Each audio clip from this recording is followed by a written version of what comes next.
आपकी मेरी हम सबकी फ़ेवरेट है गोपी बहू। एंड मुझे याद है कि बचपन में जब ना 7 बजे स्टार प्लस में साथ निभाना साथ ये आया करता था ना, तो हम लोग एकदम टीवी के साथ चिपक के बैठ जाते थे।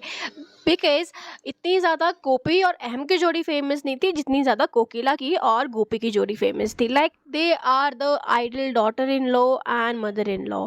बट फिर क्या हुआ कि जिया मानिक ने साथ निभाना साथिया को छोड़ दिया एंड आज जिया मानिक एकदम गुमनाम बन चुकी हैं। तो चलिए let's just begin. Jiya Manik का जन्म हुआ था अहमदाबाद गुजरात में and she is currently 38 year old. So बचपन से ही ना जिया को एक्टिंग का शौक था and then she started giving auditions and one day she got selected for साथ निभाना साथिया। So जब साथ निभाना साथिया जिया माने कर रही थी ना इन 2010, उस टाइम पे उन्होंने एक कॉमेडी रोल भी किया था ना घर के ना घाट के, जिसमें कब वो रोल उन्होंने प्ले किया एंड कब आया कोई पता नहीं चला। एंड उनको जो पहचान मिली वो मिली उनको साथ निभाना साथिया से। And she was so good as Gopi Bahu, like so good. गोपी बहू ना एक आइडल बहू बन चुकी थी एंड हर रोल एज की जहाँ पे वो अहम का जो लैपटॉप है उसको वॉश कर देती है, वो तो एकदम एपिक सीन था, like literally epic scene. And उसके बाद ना जिया को एक दिन कलर्स टीवी ने झलक दिखला जा में पार्टिसिपेट करने का ऑफर दिया and she accepted the offer as she really like dancing.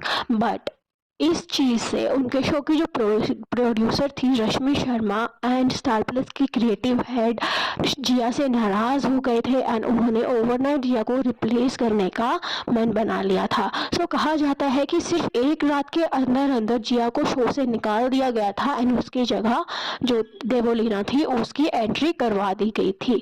सो ऐसे ओवरनाइट जिया मानिक का करियर एज अ गोपी बहू ख़त्म कर दिया गया था। सो उसके बाद ना जब जिया ने झलक दिखला जा किया तो वो 9 स्पॉट में आकर एलिमिनेट हो गई थी शो से एंड झलक दिखलाजा उनके करियर में कोई खासा बदलाव लाने में असमर्थ रहा था।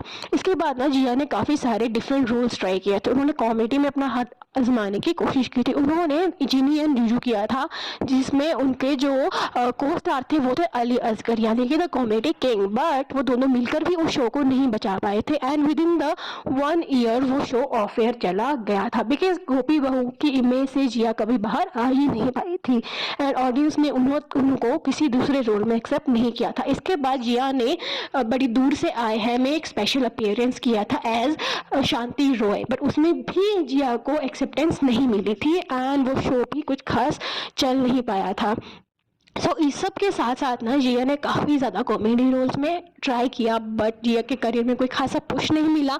देन केम द ईयर 2021 जब स्टार प्लस साथ निभाना साथिया का सीक्वल प्लान कर रहा था एंड उन्होंने रश्मि शर्मा से कांटेक्ट किया एंड साथ निभाना साथिया की स्टार कास्ट को ही दोबारा शो में लेने की अर्जी दी। एंड उसके बाद जो मतलब बोलते हैं ना द सेवेज जोड़ी the Kokila Modi Gopi Modi and अहम मोदी को शो में दोबारा एंट्री करवाई गई थी एंड इस टाइम पे वो स्टार प्लस पे नहीं बट स्टार भारत में आए थे एज तेरा मेरा साथ रहे। एंड वो शो में इतना ज़्यादा धुमदार जोड़ी होने के बाद भी वो शो कुछ खास चला नहीं था एंड विद इन 1 ईयर वो शो ऑफ एयर चला गया था।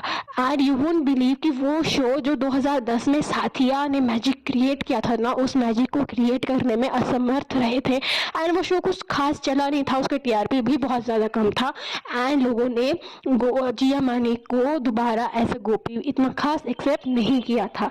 सो ऐसे जिया मानिक का जो करियर था वो ख़त्म हो गया। आज जिया मानिक छोटी मोटी अपीयरेंस देती हुई नज़र आती हैं बट कोई भी खासा ऐसा कोई इम्पैक्टफुल रोल वो करती हुई नज़र नहीं आती जिसको देखकर हम ये कह सकें कि वाओ गोपी बहू इज़ बैक, राइट। सो इस तरीके से कुछ जिया मानिक अपनी गोपी बहू के इमेज से बाहर नहीं आ पाई एंड उनका करियर ख़त्म हो गया।